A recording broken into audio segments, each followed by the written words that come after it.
You know what time it is. You know what time it is. How firm thy friendship.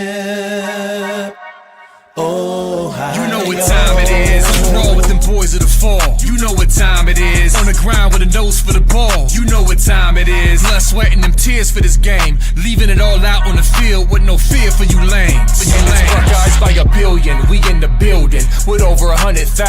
We represent from the uttermost to the public housing. And if we don't play, our wide receivers got your secondary shook, so they cook them like Bobby Flay. Hey, stay out of my way and trust me, cause I know it's a way. Somebody please give this brother an eye. Come on.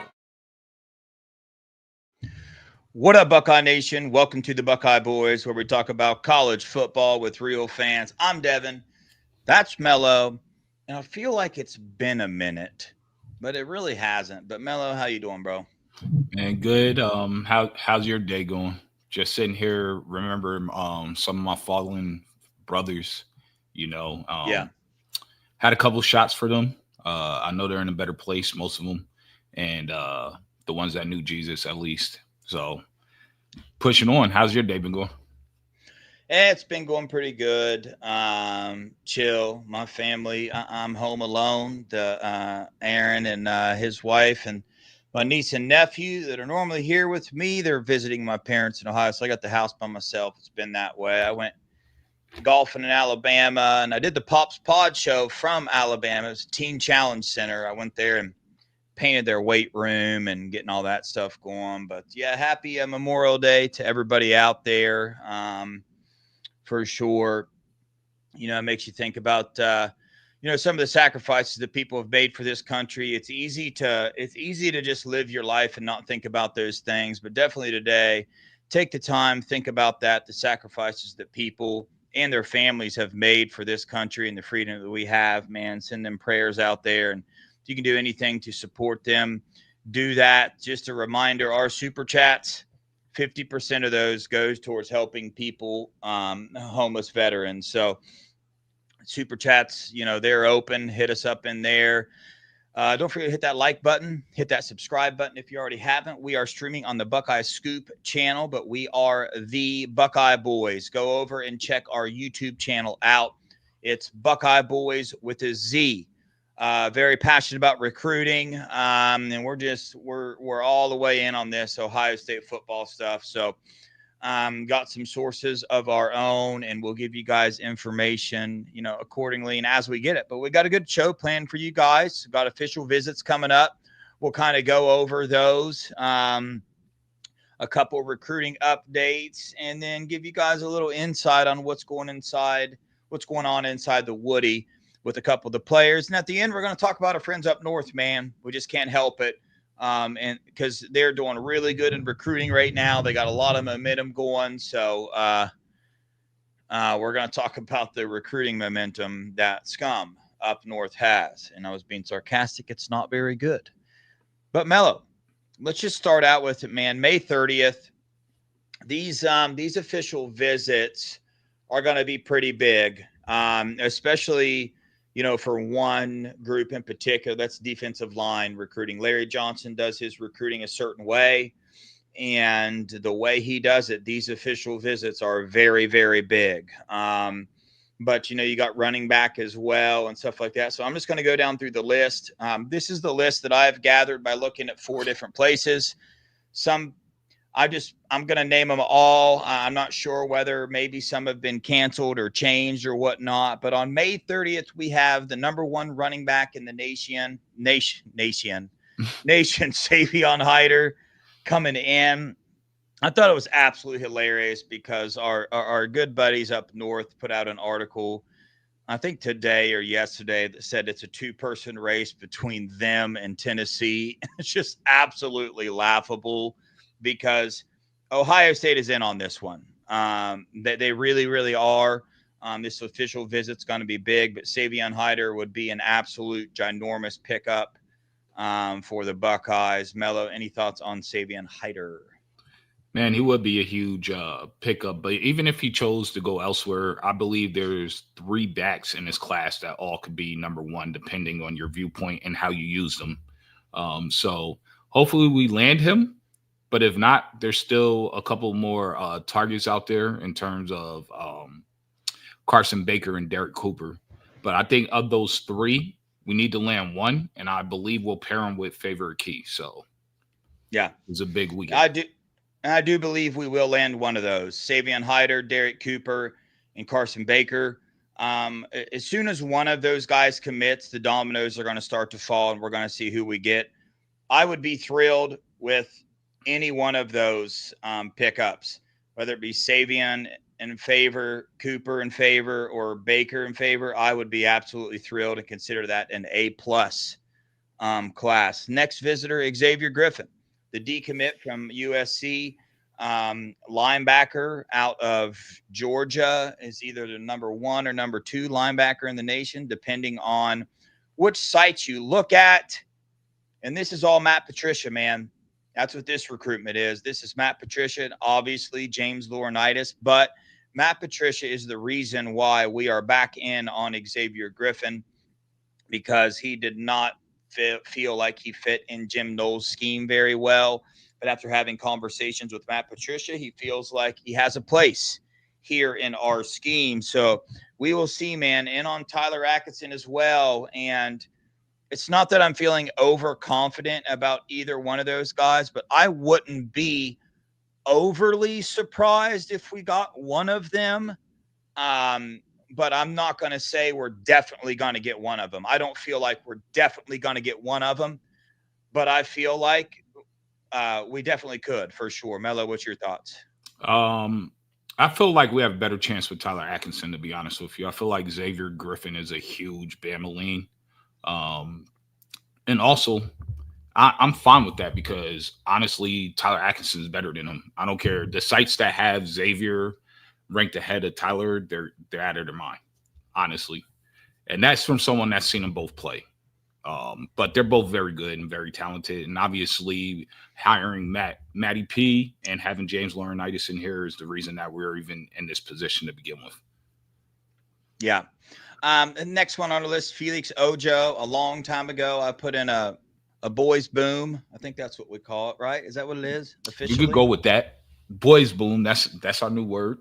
The boys boom for Felix Ojo to the Buckeyes. I would say since then, for no in particular reason, honestly, my confidence might have went down a little bit. But the truth of the matter is, if this is a money recruitment, it's Texas. If Felix somehow doesn't pick the money, it's Ohio State. Ohio State is recruiting him extremely hard. So, I mean, those are just the outside thoughts I have. We were in contact with Felix for quite some time. That's kind of went away a little bit. I'm sure he's extremely busy or whatnot, but we're hoping to get him back on the show here sometime soon. But I think that is a Texas-Ohio State battle, and it would be phenomenal if we don't pull Felix Ojo. I am still very confident that this offensive line class can come through. We're in on several other ones. One that just got crystal balled to UCLA, and that I heard through a not a very reliable source that Ohio State is cooled on Micah Champ-Smith. But I got to dig into that a little bit more and find out whether that's true or not. But your thoughts on Felix Ojo?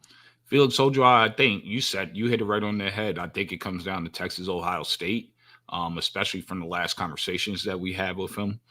And I think it's going to be hard to pull him out of Texas. I'm going to just be quite honest. I'm not uber confident that we're going to get him. But if anybody could get him, is going to be Tyler Bowen and his offensive staff.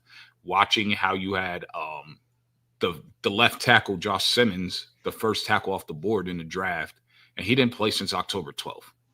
And he came to Ohio State as the most penalized offensive lineman in the country. So, I mean, we shown that we could develop and put you into the first round. And don't forget about Donnie Jackson as well. So I think I could see us getting him, but I think it's going to be very, very difficult. Yeah. For the troll in the chat, just go ahead and stay away. It's not going to work out good for you. Next one, defensive line, Cameron Brickle. I'm out of IMG. He's he's the big boy. He's the Jameer Perez, type of defensive lineman in this class.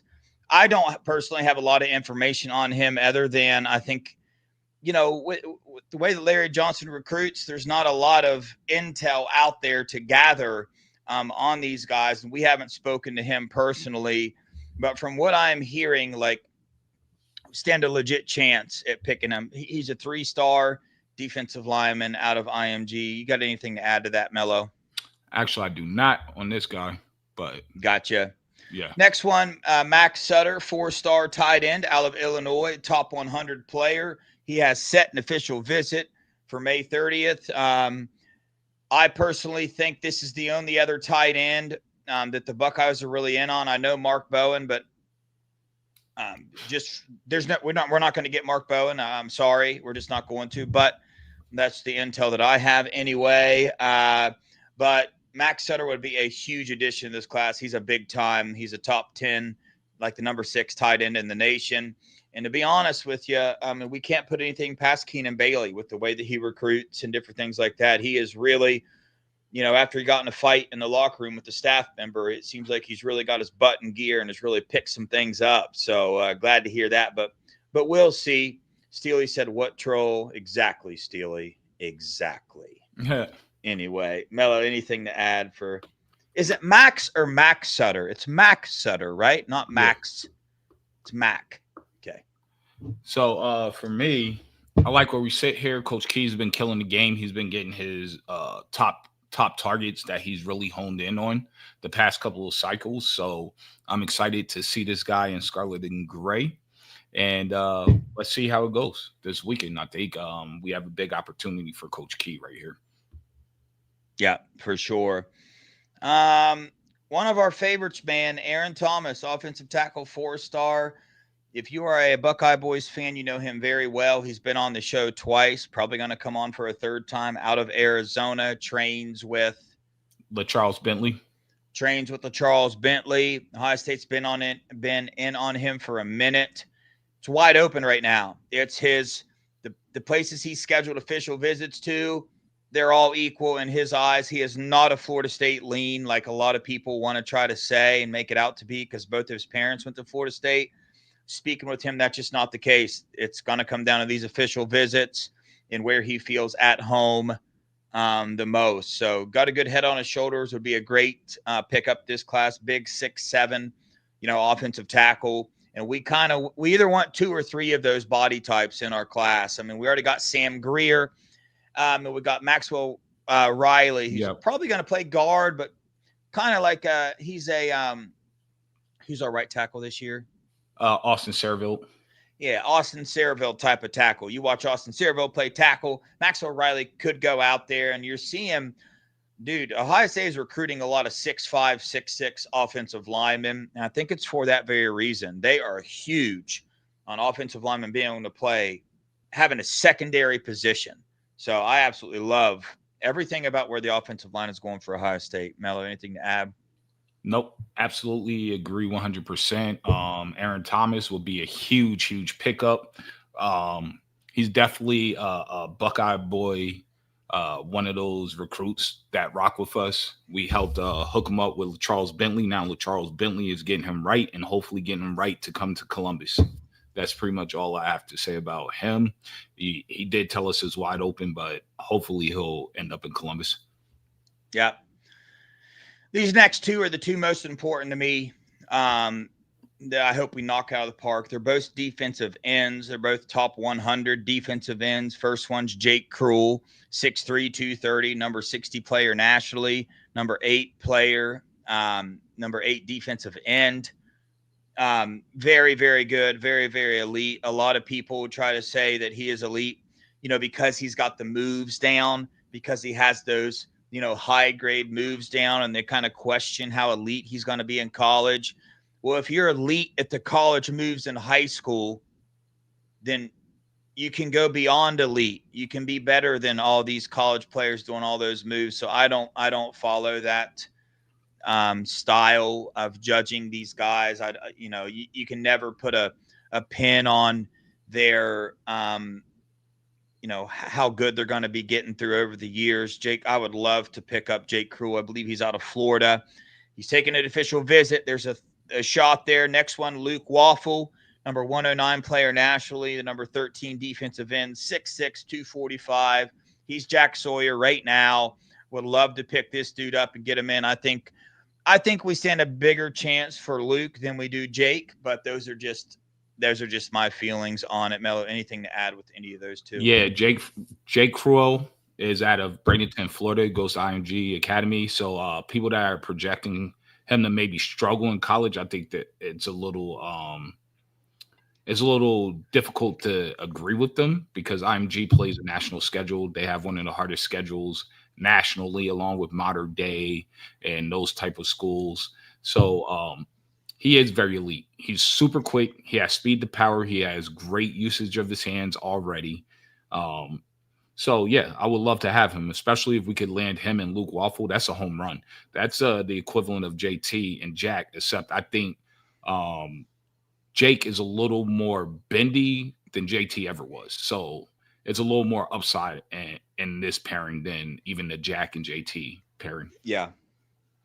To be honest with you, I've been talking about how we shouldn't worry about the defensive line recruiting because it's not over yet. We're not seeing a lot of momentum, different things like that. For whatever secret weapon Ryan Day has, whatever strategy he has for this defensive line, because I'm a firm believer that there's no way Ryan Day will let this defensive line recruiting go downhill. He's not going to allow it. He won't let it happen. We saw offensive line. We saw how much he radically changed that, different things like that. So after winning this national title, I think Ryan Day and having Chip Kelly come in, I think he's able to take a step back and see certain areas in the program that they need to get better at.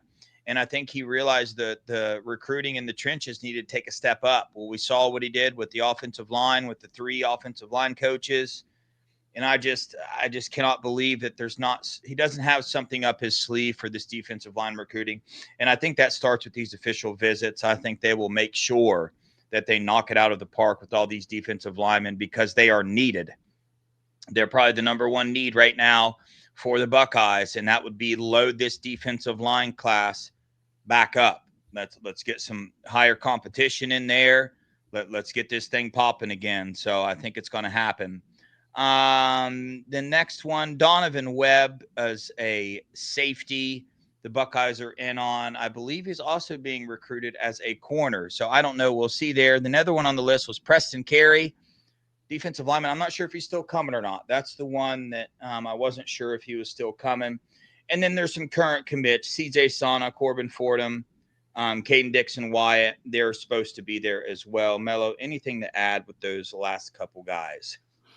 No, it'll be interesting. I think Webb would be a good fit, but do you take Webb or do you go ahead and take NASCAR McCoy? We interviewed NASCAR here. He said he's open to playing corner or playing safety or playing the slot nickel.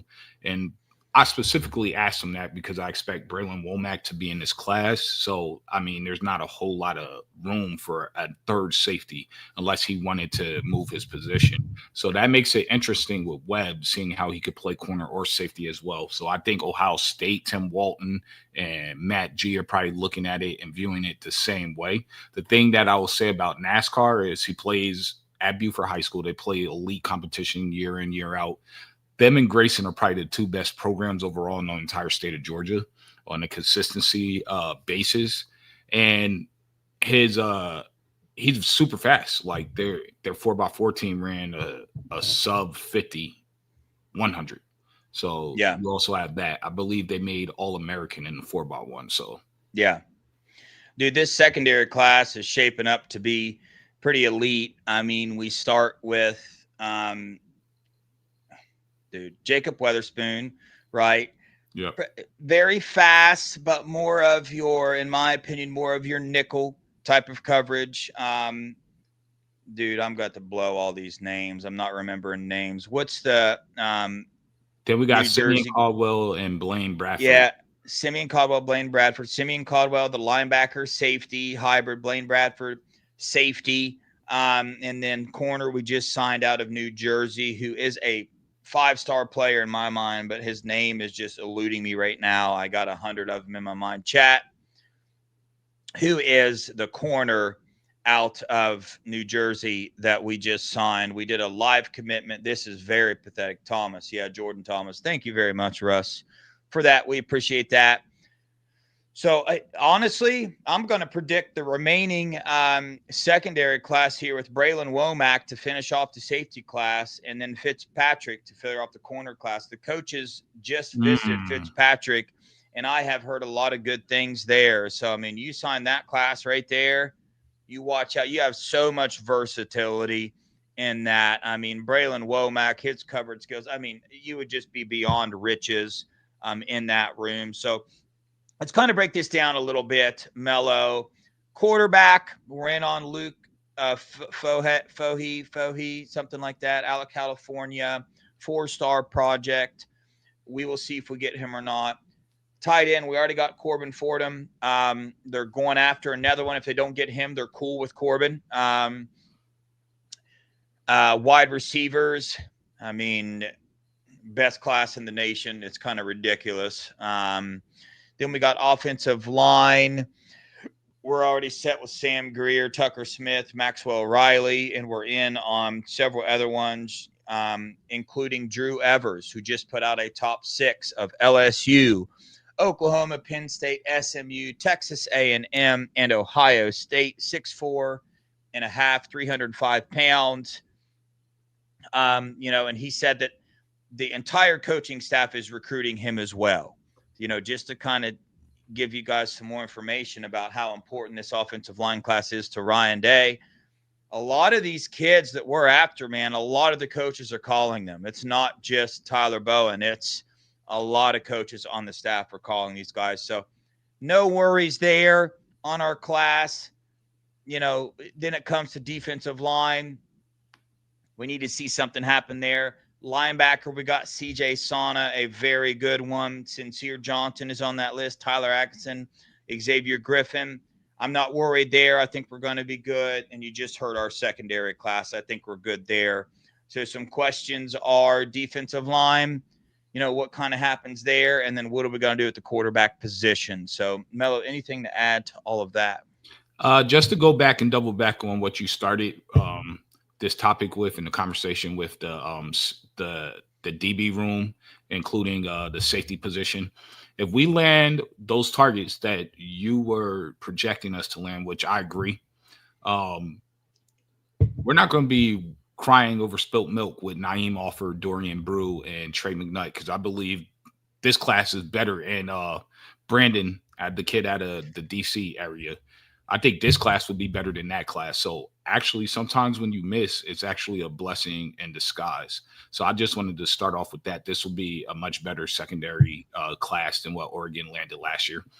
And in terms of the linebacker class, with Sincere Johnson and Tyler Atkinson and CJ Sana already in the class, this could be one of the greatest linebacker hauls in the history of college football.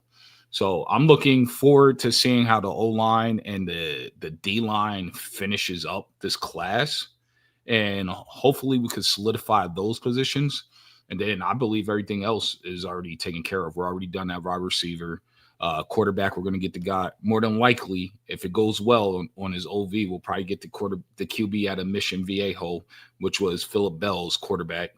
And running back, I'm not concerned. I think Favorite Key is going to be in the class, and it's just a matter of, is it going to be Derek Cooper, Savion Hyder, or Carson Baker?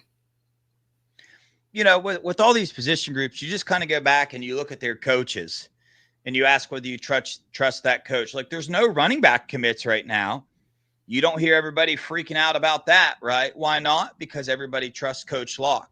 They see his personality. They see that he grinds. So there's nobody tripping about that. I mean, Favorite Key was supposed to commit forever ago, and he hasn't, but nobody's freaking out, right? You get to the defensive line recruiting. No commitments yet. Yet there are just as many officials scheduled relatively compared to position as there are running backs. There's a lot of official visits scheduled. We're in on a lot of people. Matt Patricia and Larry Johnson just traveled to a lot of places and met some of these guys. There's a couple other defensive linemen that they went to visit that we have not talked about on this channel, which we will be doing, giving you guys an updates. And there's some sneaky good ones too that are underrated. One in particular that I'm thinking of, and we'll break down his film. I believe it's Kari Wilder. What's his name? I forget. Anyway, me and names, we don't do good. Yeah. But yeah, we'll be breaking him down as well. But ultimately, I mean, this recruiting class, we're going to go ahead and dive into the other part of it, man. And that is, I mean, we're sitting really good with recruiting, and our rivals up north, man. I mean, dude, they have 7 commits total. They have a 4-star quarterback. They have a 4-star tight end that they just signed, number 236 nationally. Then they have a 3-star corner, Brody Jennings, and then another 3-star tight end, 3-star edge, 3-star O-lineman, and a 3-star wide receiver. Yet everything is fine, right? And a lot of people were trying to say that it's nil, okay, that they're not able to get all this stuff together because of nil, and they're not having those conversations with people. But let's just be honest about it, Mello. We know why they are struggling with recruiting and why they are struggling with nil. There is a stop to be made before you get to nil, and that's these NCAA things. That is a huge national story. It is not just Buckeyes talking about it. Yes, you're our rival, so yes, we will talk about it more than most. You affected us more than most. We're going to talk about you more than most. But we have facts. There are facts, right? You guys have feelings. We have facts. The facts is that you have 7 total commits. You have the 36th ranked class in the nation. And all your people that you listen to that do your YouTube shows and write your articles are having to lie to you and say Savion Hyder is a 2-team race. I mean, that's just insane. That is a blatant lie to try to make people feel better about where you guys stand. You need to start doing your own research, because you're, what do we want to call them, Mello? Insiders. You're insiders. They're just lying. Why are they lying? Because if they tell the truth, you're not going to be that interested in what they got to say, because it does not report hope. You're not going to click on something that says your program is burning. You're not going to do it. So use common sense. They're going to keep putting out rainbows and lilies and butterflies and whatever else you guys like in that state. Who knows? That it's all good, because they want you to click. They want you to read. They want you to view. They want you to listen, man. You're screwed. I mean, you're just absolutely screwed. It's beyond the hammer. I don't think you're getting hit with the hammer. I think, let me come up with a new word, but it's not the hammer anymore. You are screwed. Rightfully so. You did something you shouldn't have done. Time to admit it. Time to buck up and move on and be a man. Mello. Absolutely. The one insider that I find the most hilarious, and obviously he works for Con 3, so it's fitting, EJ Holland. EJ Holland keeps talking about Darius Gray loves the team up north, and he's seriously concerned. No, he's not, and that's coming straight from the horse's mouth. He's not going to team up north. He's not considering you guys. I know you're trying to spin it. You're trying to spin this Felix Ojo as well, like you're in it. Felix Ojo came on the show. His top 2 is Texas, Ohio State. Last time we talked to him, it's going to be incredibly hard to pull him out of Texas. But all your fan bases and your podcasters and everybody else that subs to you guys listen to you and swallow it whole, hook, line, and sinker, when you're just sitting there BSing them. You're not telling the truth. Everyone knows June 6th and the 7th is going to be a nightmare for your program. And then you have 45 days after that to respond. And at that point, everything will be released, and you're not going to be able to hide from this anymore. And just think about it. As a beat writers, you guys could have got ahead of this in the beginning. There was no saving or protecting that program. The NCAA had them on the hit list, and they were going to take care of them and handle them as they should and as it's fitting. And for all the Team Up North fans, podcasters, all of you guys that are saying only Ohio State cares, you guys are bozos, and you obviously don't watch anything else, because the UGA podcasters are talking about it. Tennessee podcasters are talking about it. Texas is talking about it. Everyone else is talking about it. You guys have your head so far up your you know what that you don't even see that you guys are screwed and nobody respects you. Nobody respects your national championship. It's fraudulent. You can say whatever you want. You want to call us a Mickey Mouse champion. We won it the hardest way possible, and we didn't have to cheat to do it. We just grinded it out, had better coaching, had better players, and we executed. You guys needed to cheat, and you say, yes, for sure. You got rid of the plays midseason.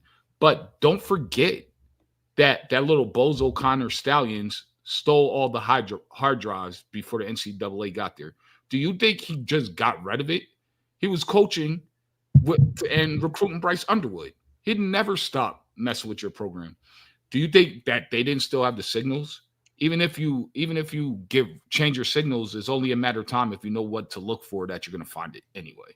So for you guys saying, oh, we won it fair and square, no, you didn't. You cheated, and that's why more than likely is getting vacated. Yeah. And when this COI comes out, there's going to be delay. I mean, Scum does not respond to that. There's just a delay to kind of finalize the findings, finalize the punishment. Shout out Funky for hooking me up with that little bit of information. Yet Nevada, Funky, Kirk, I mean, they are on top of this stuff like nobody's business. They're the only ones in the country that are. It's not because they're Ohio State fans. It's because they can read facts. Most of it is because they literally just read the facts. Now, they have inside sources that puts them above if we were to just get on the internet and research the NCAA board, the Big Ten, Tony Petitti letter. I mean, the video of Connor Stallions on the sideline, the whole 9 yards, but it's still, you can look at it for yourself and see where that program is heading. And it's just the fact, and we're passionate about recruiting on here. And the reason why we are is because we care about the future of this country. We care about, other, young kids. I like seeing young men succeed in life because of my personal testimony, what I've been through in life. I enjoy seeing, kids succeed. I was just at, Teen Challenge Boys Center over the weekend, trying to help them out, interacting with them. But even if this wasn't Scum, let's say if this wasn't Scum, let's say it was Oklahoma, I would encourage recruits to not go to Oklahoma. Like, look at what's coming down the pipeline.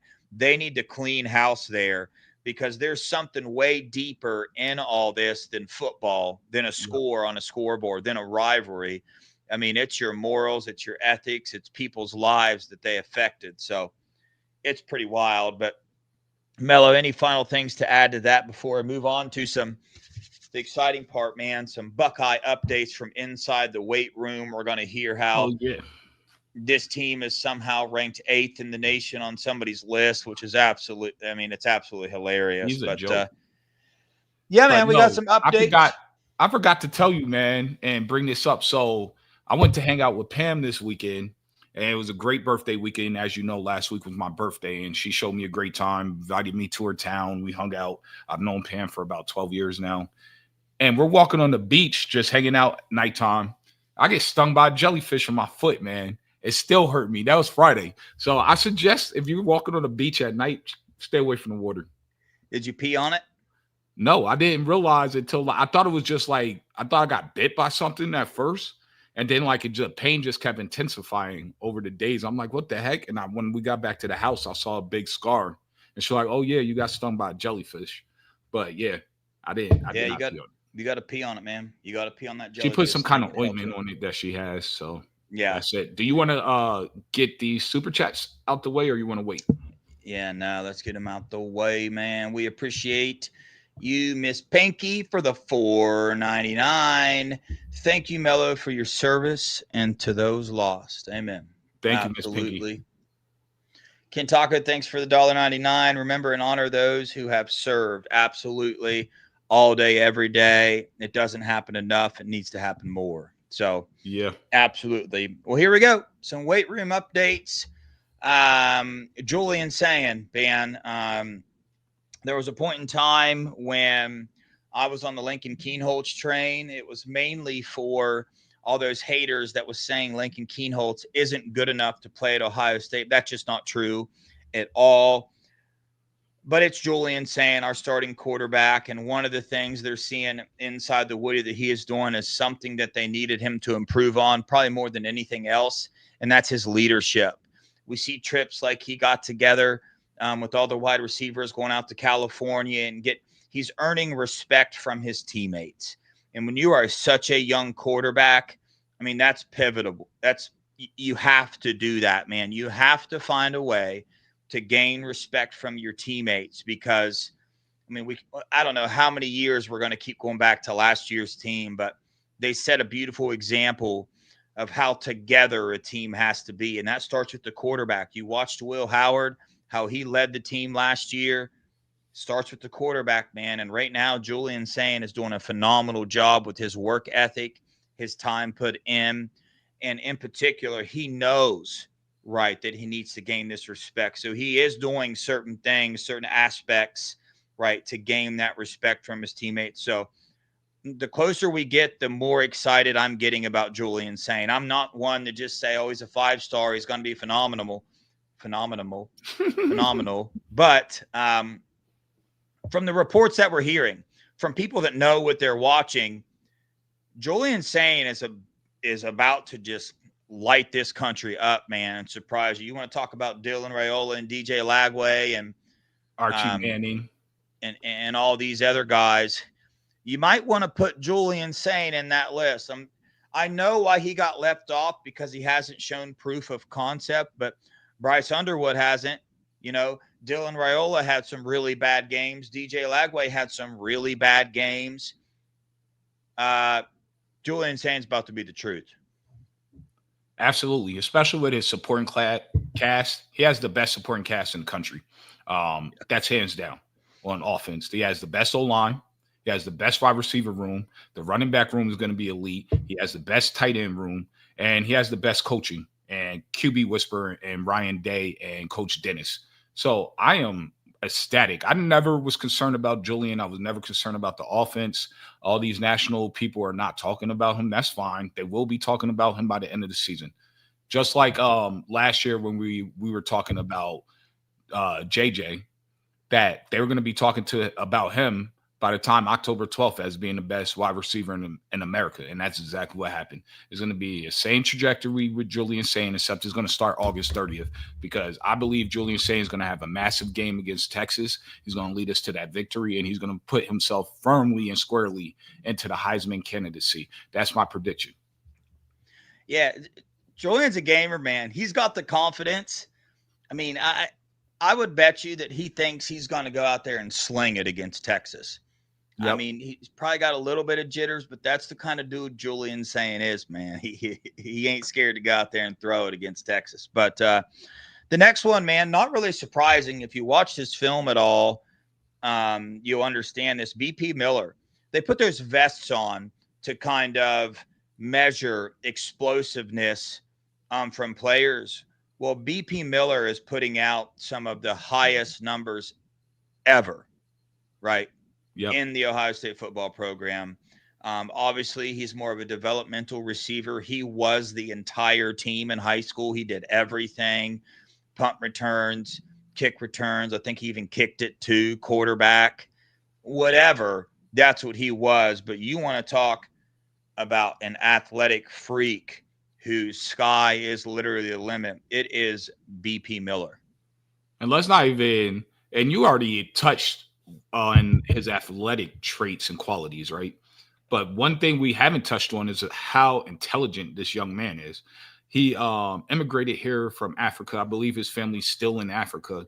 And he put himself through school to the point where he's so professional and so mature that he came into college early enrolled and already enrolled as a sophomore. So before he even got here, he did his enough credits for his entire freshman year. So he's technically, academically a sophomore, but athletically, he's a freshman. So that kid is special. He's going to be able to soak in all the knowledge from Coach Hart. He's athletic enough that he can make that transition.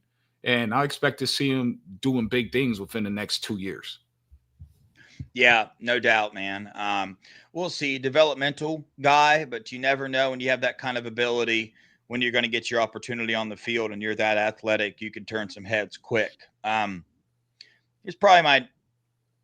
This is definitely my number one excitement to see on the defense. This is not a secret. Arvell Reese, 6'4", 240 pounds, 38-inch vertical, combined with Matt Patricia. I think if you ask Matt Patricia behind closed doors, probably the number one player he's excited to coach, his answer is probably going to be Arvell Reese. But he is tearing it up in all his tests in the weight room, becoming a leader as well, and potentially is going to be like a focal point in Matt Patricia's defense. So if you have worries about the defensive line or whatever, I think that it's players like this that can help overcome, if there are any. I don't believe there's going to be near the amount people are freaking out and saying there will be. But Arvell Reese, you better get ready, because he should have played more last year, just to put it bluntly. There's a point in time where we wanted him playing over Sonny Styles. That's just the reality of it. But hold up, because I always wanted Sonny. I felt like, and the reason I wanted Sonny had a lot to do with Riley Pettijohn and TJ Alford. But yes, as a fan base, I think the fan base as a whole wanted Arvell playing over Sonny in the beginning. Yeah. You got anything to add about Arvell? Man, Arvell is a monster. I expect us to have the best linebacker room by the end of the season. I wouldn't project it right now just because UGA has it already proven and they have a lot coming back. But I believe the combination of Sonny, Arvell, Riley, Peyton Pierce, TJ, I believe we have the best running linebacker room in the nation. I think it's going to play out. I believe that Sonny or Arvell will be first-team All-Americans, and one of them is going to win the Buckets Award. Yeah, I asked this question on B. Moses' show, B. Moses and Funky show yesterday about Sonny Styles going in the first round. I think he's going in the first round. I mean, you saw players get drafted in the first round this year that had 3.5 sacks for their career. Yeah. I mean, I don't even think he's on the practice field yet because he's trying to negotiate. But that defensive end out of Texas A&M, man, strictly on his physical attributes. Well, that's Sonny Styles for you. As long as he puts a decent, season together, teams are going to drool over his athletic ability, his size, and all that stuff. But, man, the next two people, man, James Peoples and C.J. Donaldson. C.J. Donaldson came in pretty heavy. There was a debate on whether they were going to keep him heavy or make him lose some weight. I predicted they were going to go down to 225. He went down to 225. We heard from some of the linebackers on the team directly that he is the number one person that they do not want to tackle.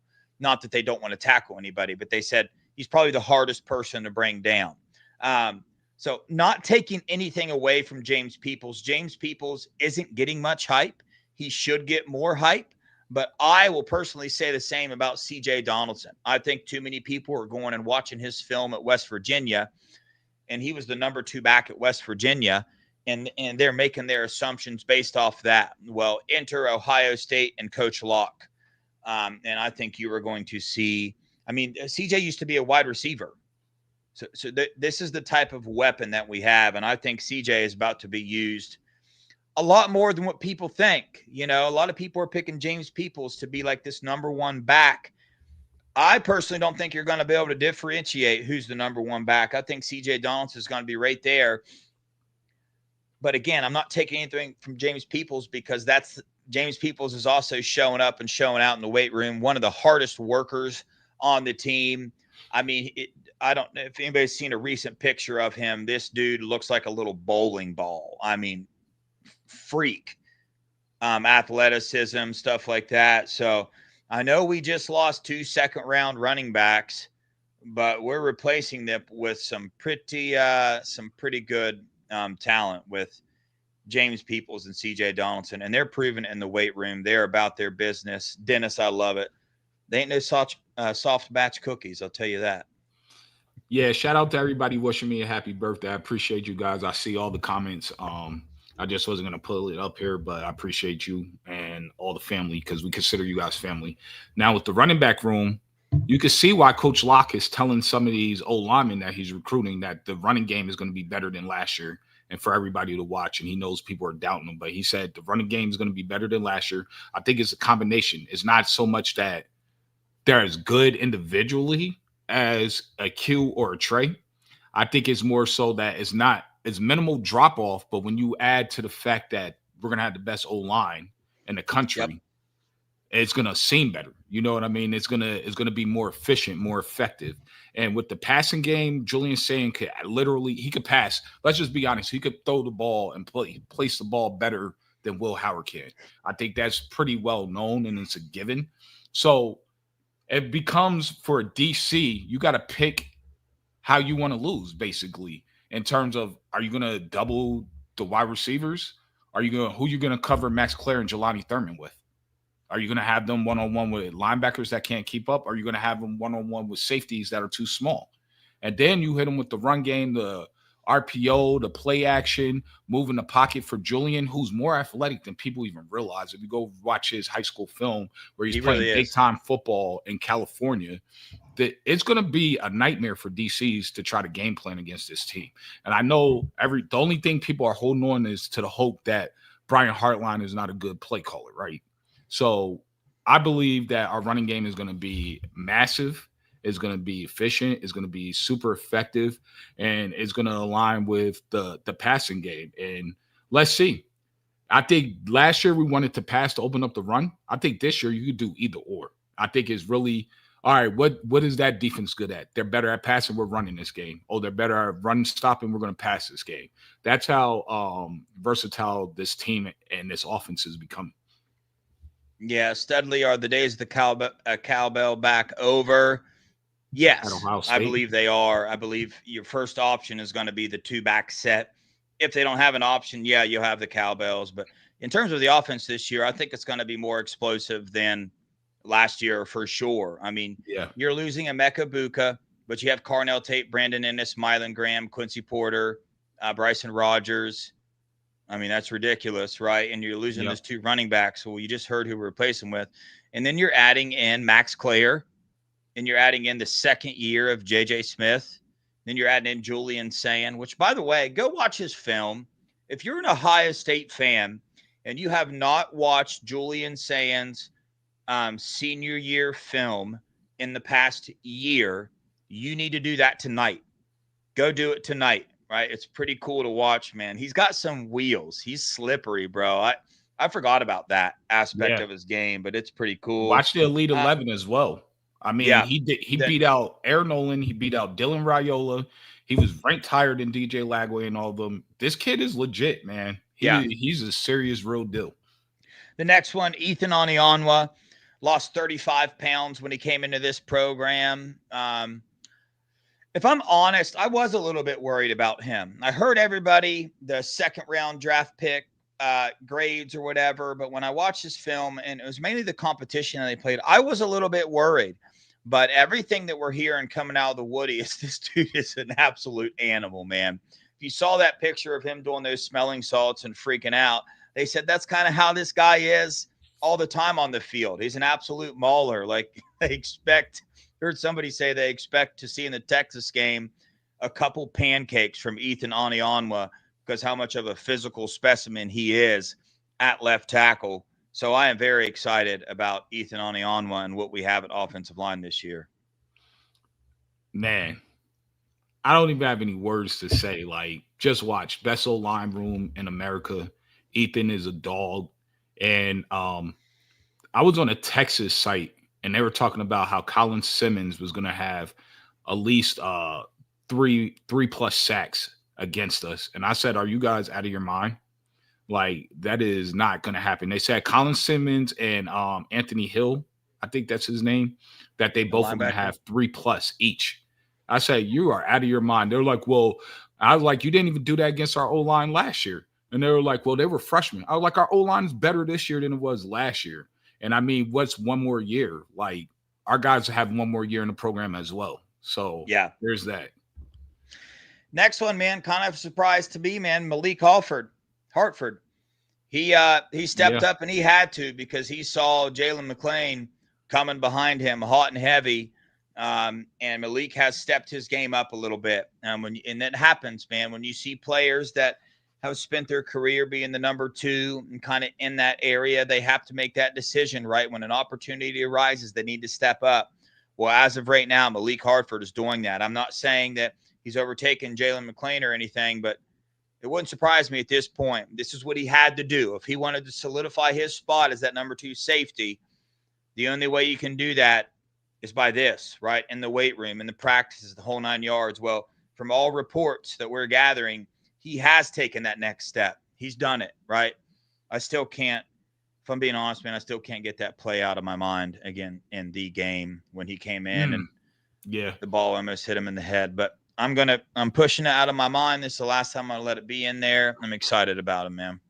Absolutely. I'm excited about him. I don't know if you guys remember that big hit when he was in high school. I've been excited about that kid since then. I did have Jalen McClain slightly ahead of him just because he could do a little bit something different in terms of being a ball hawk. He covers a lot of ground. You heard Will Howard talking about how he would be on one hash and Will Howard would throw it to the other side of the field and he would make it over there and intercept him at practice. So that's a lot of ground to cover. I think that's a good thing, but I expect them to rotate a little bit. Whoever starts. But Matt Patricia, if you guys didn't see the Bobby Carpenter show with Slags, he was talking about how there are no starters. People are focused on starters, but it's all about rotating and getting even snaps. The snap count could be even. That's all you should be focused on. And it's dependent upon who they're playing and what their strengths and weaknesses are. Now, Malik Hartford is a big-time, hard-hitting safety, so he could fit right next to Caleb Downs. We already saw that last year in Latham Ransom. Or you have that versatility. If you know you're playing a team that is going to love to chuck the ball, you can put Jalen McClain back there because he's a ball hawk. So, like I said, just the same thing I said about the offense, the same thing about this defense. This defense is so versatile that it's going to be hard to do anything against them. And I'm looking forward to this season and kicking off and watching both of them complement each other. This next one, man, this is my dude.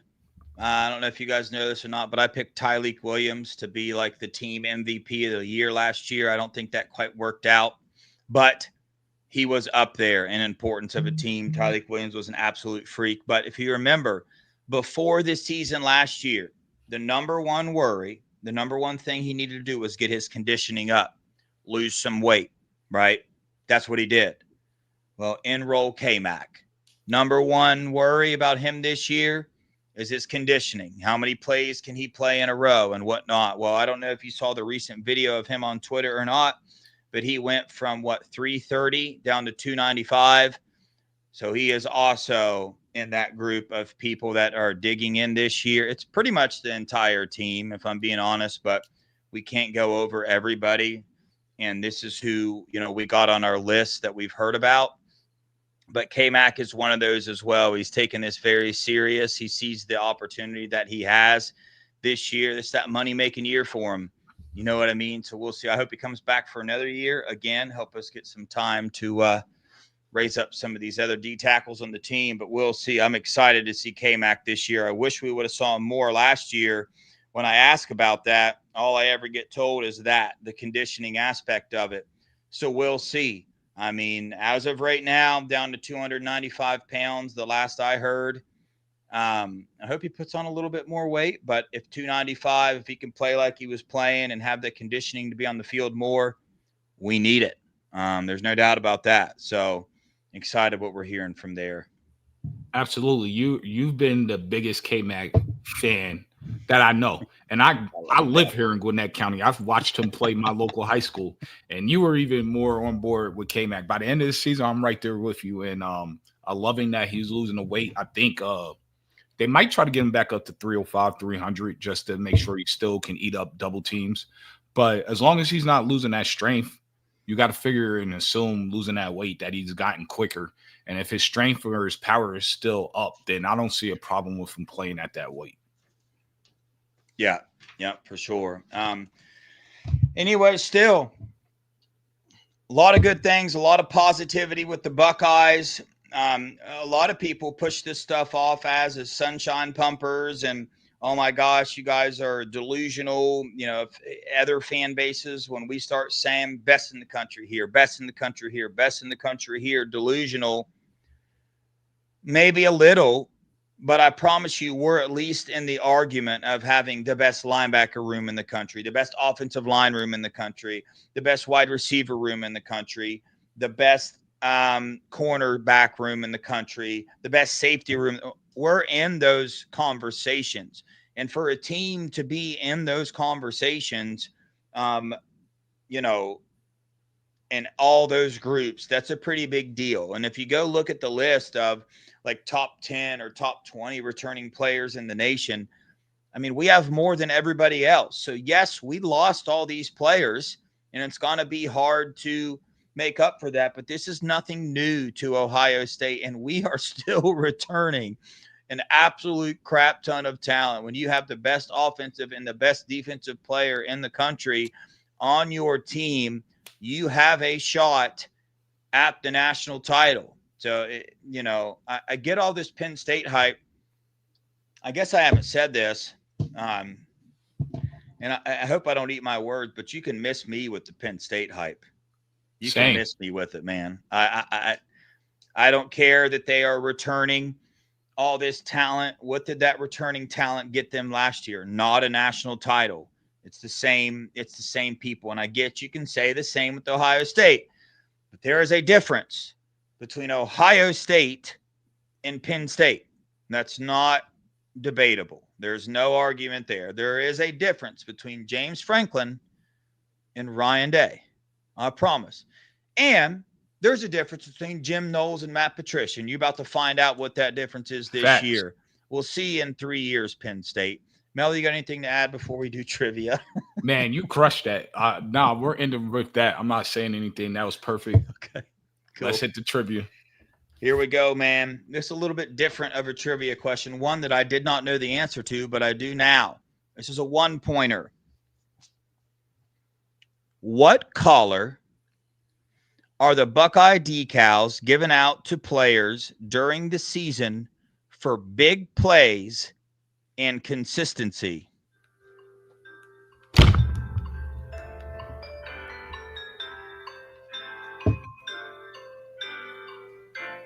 Oh yeah, big time prayers for Julian Fleming, man. Oh my gosh, man. I've said a prayer for him a lot. Studley, you got it, man. Studley got it. It's green. Shout out to Stud. Wow. Yeah, everybody keep Julian and your prayers. Keep his girlfriend's family in the prayers because, I mean, on Memorial Day, all of us vets have known someone that has lost their life for the most part, especially if you served in one of these previous wars that were more current. And you know, as a family and how hard it is to deal with loss, especially young loss that's technically before their time.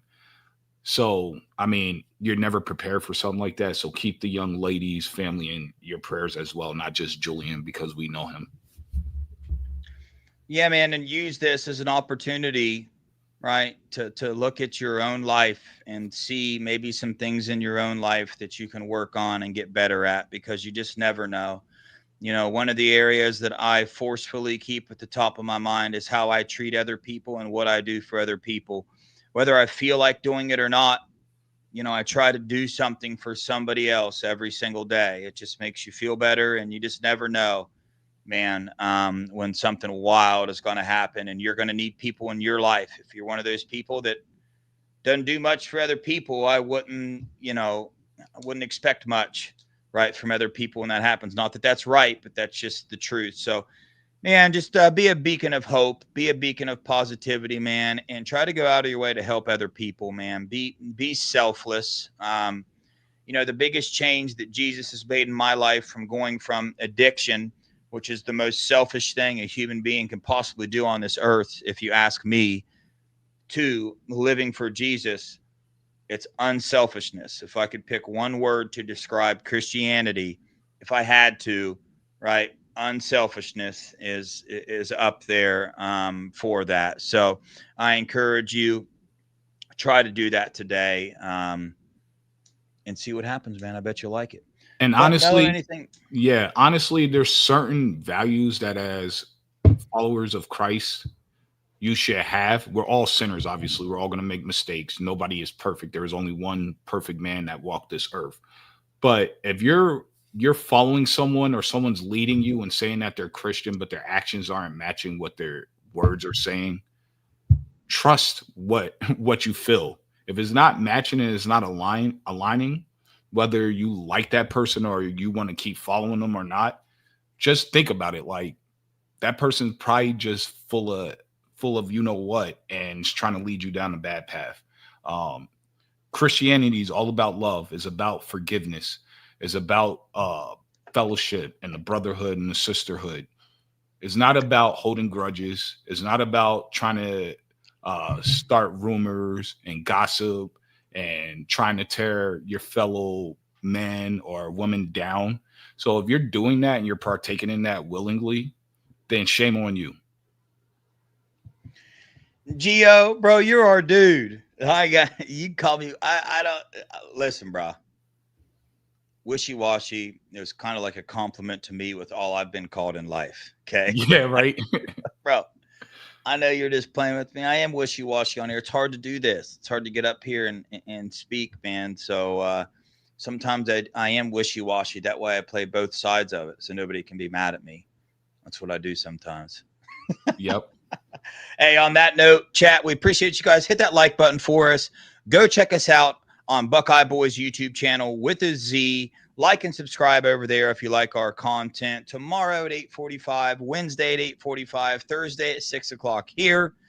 And if you have not seen the last Pops Pod episode that's streamed on Buckeye Scoop, you need to go see it with Brett Getz, the founder of SFE. It was absolutely phenomenal. If you like recruiting and you like hearing the ins and outs of it and all that, it's beautiful, man. The information that we got from that. So go check it out, man. It's awesome. On that note, we love you guys. We appreciate you guys. Go Buckeyes. OH. Ayo.